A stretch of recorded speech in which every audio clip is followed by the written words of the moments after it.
Hello and welcome along to our end of career review from this FM20 series from Dorking Wanderers with me, Daniel. Today we're going to review our 17 and a bit years at this football club, the rise from the 6th tier of English football to the very top league in the Premier League, and of course the 3 trophies including the one we finished on in our very last episode. So if you did miss that, you can catch up in the eye above, a link to the previous game. But for us today, it's all about reflecting on our favourite times at Dorking, some of the stars of the series, some of our favourite moments of the save, and what we think of our time at Dorking overall. Of course, a bit unlike Torquay, starting from a slightly lower case in the National League South, it didn't take us much longer to rise, but we did struggle when we got to the Premier League. We didn't quite get to that top level. We didn't get to winning Premier Leagues like we did with Torquay, winning Champions Leagues. So we've got to reflect on that as well and where it might have gone wrong there. But otherwise, a really good save, a really great success, and we leave Dorking Wanderers ahead of their first Champions League season and having just won the European Super Cup. So if you're looking forward to this quick roundup, please do put a thumbs up on the video. Subscribe down below for daily FM20 content. We'll have our 10 years look in the future this Wednesday from this series, and then next week, Cliftonville will go 7 days a week. Make sure you check out our weekly live streams as well. They will continue tomorrow morning at 10 AM. But thank you so much for following this one. And now let's have a look at where we've succeeded and where perhaps we may have failed. So if we have a start with our profile screen, just to see how we've come along as a person, how we've come along as a coach. We've now got a 4-star reputation, a Continental C licence, which we found hard to edge up as we've gone along. We're on 85,000 a week and we've got 3 years left on our deal, but we are going to shock the world by resigning at the end of today. And then we'll skip 10 years ahead to see how they cope without us. We've got Mark Cooper, who's not particularly happy with us as a manager, but I think that's probably outweighed by the fact that the likes of Pep Guardiola, Filippo Inzaghi, Neil Lennon at the top there, they all love us. Lots of managers who have coached at top clubs in different leagues. Neil Lennon in this game has become a superstar manager. Currently the manager of Austria, but he's been in Europe with Bournemouth, he's been in Europe with Hibs, obviously taking them to success in Europe, and then of course Reading when they were a very established Premier League side too. So he's had a great career now at 65, but the likes of Guardiola up there as well, we really have made a name for ourselves in this career. A good reputation, a fantastic coaching skill set, we've got really good attributes for that. The attacking, defending, tactical, technical, mental, all 16 plus. Motivating and man management, perfect. Determination, solid. Player knowledge, excellent. Level of discipline, excellent. The adaptability is not there because we've only been at one club for 19 years. But we finish with that 4-star reputation and we finish with a few trophies under our belts, particularly European success at the end. So let's go and have a look at all of our stats across our career. One club job for 6,260 days, an unbelievable time as manager. One day on holiday, which I can't remember when it was, about 10 years ago we got stuck and there was a game where it wouldn't process through. And I think we had to do something there, but that was it. Apart from that, we've been here every single day. 19 awards, nearly 20 million earned in our career, and that's not bad from Dorking Wanderers. And of course, it has all been here. 895 games managed, 463 of them won. It's an exceptional rating, 51% win percentage. 201 drawn, 231 lost, nearly 1,500 goals, nearly 1,000 conceded as well. A club goal difference of almost 500 in the positive. 3 cups, 3 league wins and 5 promotions. What a success it's been. 54 players released, 181 bought for 775 million, most of that coming at the end of course, 121 sold for 362 million combined, 88 million the most spent, that on Morgan Morale, the current superstar, and the highest fee received, Peter McLaughlin, signed for £73,000, sold for 45 million. Possibly one of our best bits of business. Something we're most proud of really is that we kept selling players on for profits and we've managed to raise the facilities at Dorking purely off the back of that. 16 million spent on agent fees, but otherwise an exceptional achievement. Let's have a look at our job history and our trophies.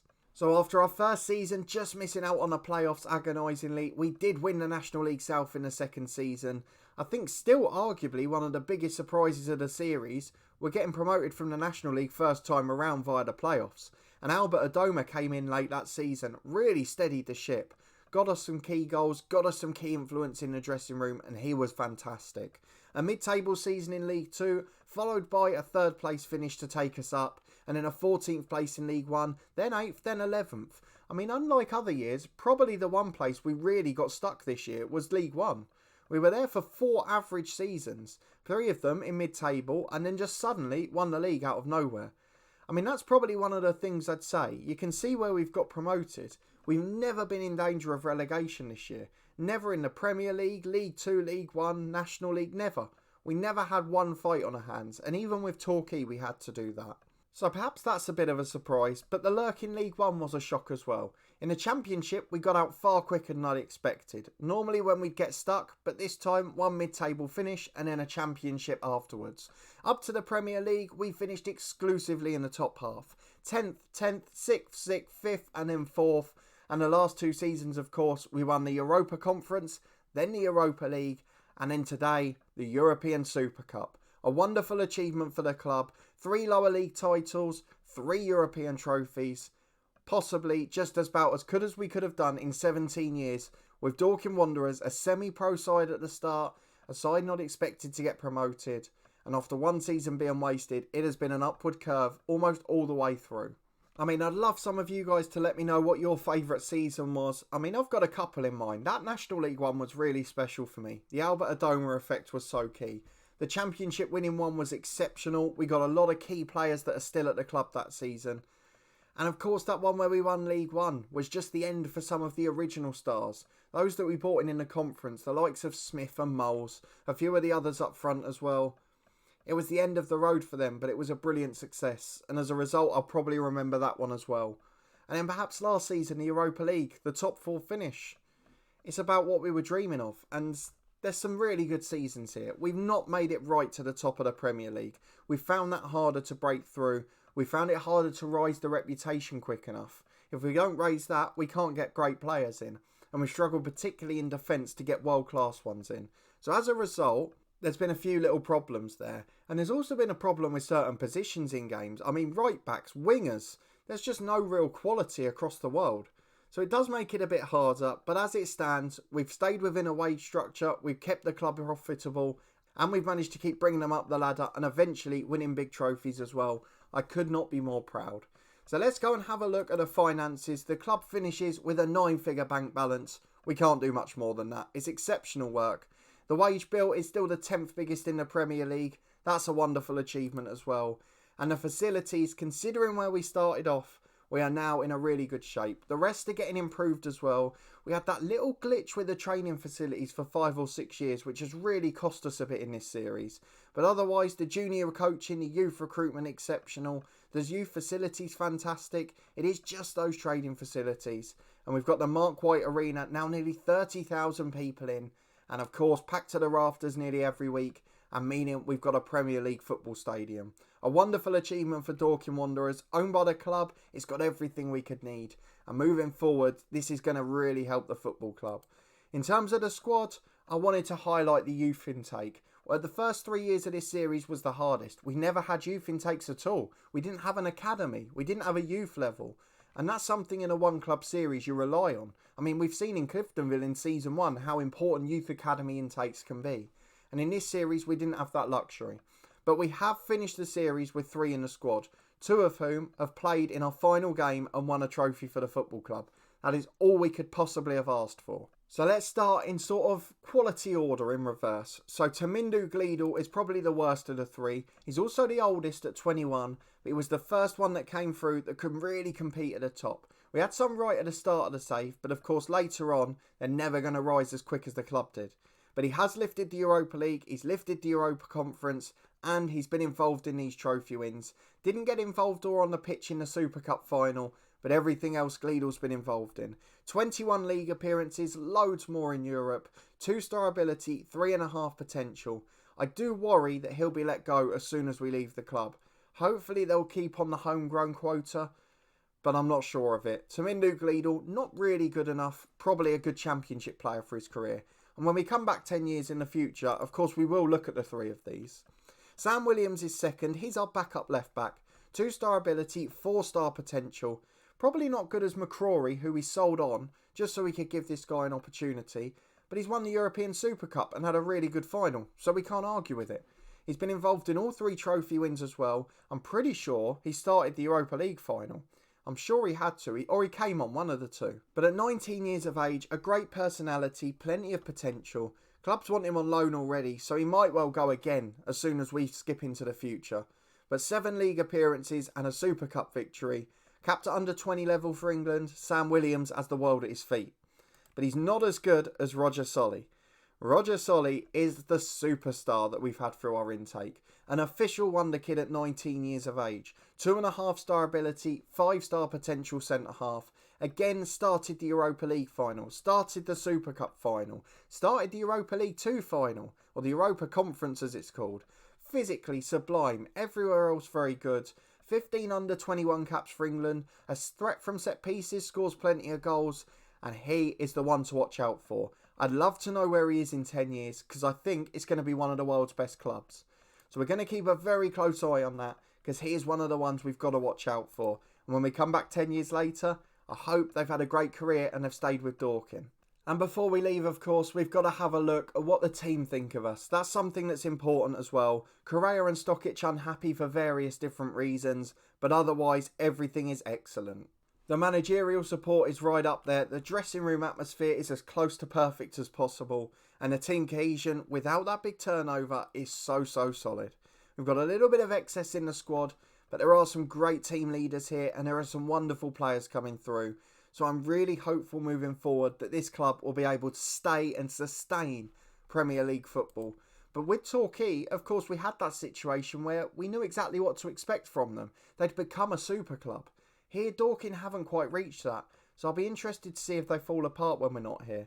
But we're going to wait and see on Wednesday for that. Firstly, let's see how shocked the football world is as we resign from Dorking Wanderers. We have ended our tenure of 17 and a bit seasons. Dorking Wanderers boss resigns.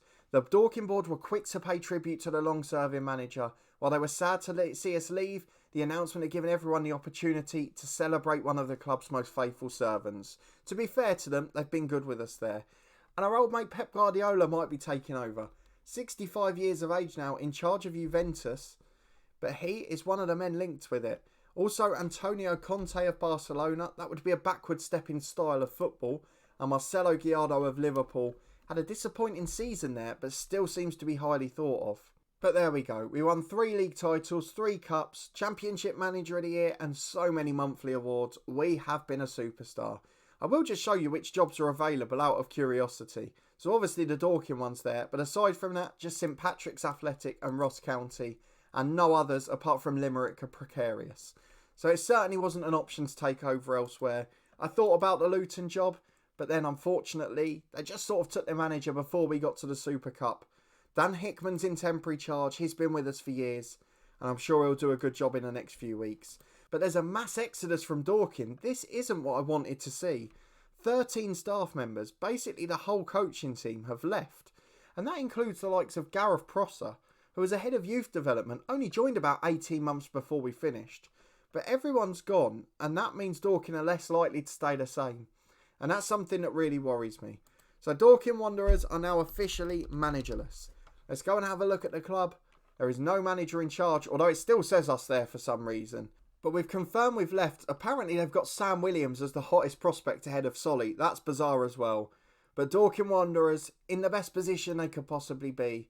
They're superstars in the series. The overall best 11 was pretty startling. So who's your favourite player of the series? What was your favourite season? And let me know in the comments what you thought of it. We'll finish on the overall best 11, which still contains Aaron Presley and Matt Smith. Jack Walker at centre-half, I forgot about him, the record appearance holder for the club. Still playing over in Saudi Arabia at the moment. And then the one slight blot is the fact that Lewis James is the right-back. I really don't agree with that. We've had better right-backs along the way, and we have a better right-back now. But as it is, we were trying to replace them throughout. There wasn't really any stage in the series where we weren't trying to replace the right-back. And considering at Torquay we had our wonder kid Richard Quirk there, that's been the hardest bit of FM20 for us. But either way, there's still some of the stars on the bench too. Luke Thomas was a hero, Stefan Moles second on the appearance list, although according to this one, he's higher than Jack Walker. And then the likes of Fabio Lopez, Terrell Whittaker, lower league heroes too, and a really good 18 overall. So let me know what you think of that, any notable absentees, anyone else you'd like to see in there, and anyone else you'd like to give a special mention to. But a massive thank you for following this series and coming to check out the career review. One final episode on Wednesday, 10 years in the future. Do you think Dorking can sustain this without us? We've resigned from the club, we'll see who takes over, and we'll track their progress after 5 years and then 10 as well. So I hope you'll come and join me for that. But if you did enjoy this one, please do put a thumbs up on the video.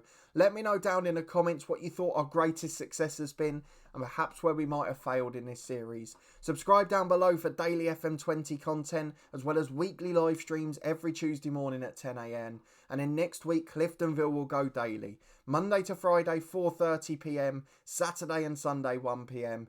We're going to take that through to FM21 and I'm having a wonderful time with it at the moment. So I hope you continue to enjoy it just as much. A massive thank you for your support. You can check out all the other content on our podcast channel in the eye above. If you want to get back to the real footballing world, we've got weekly championship predictions, special podcasts and interviews with professionals as well. And the return of matchday vlogs, fingers crossed, coming next month. But a massive thank you for watching as always, your continued support of the channel. And I hope to see you next time for our 10 years in the future episode, as well as our weekly live stream tomorrow morning. Thanks for watching, and I'll see you next time.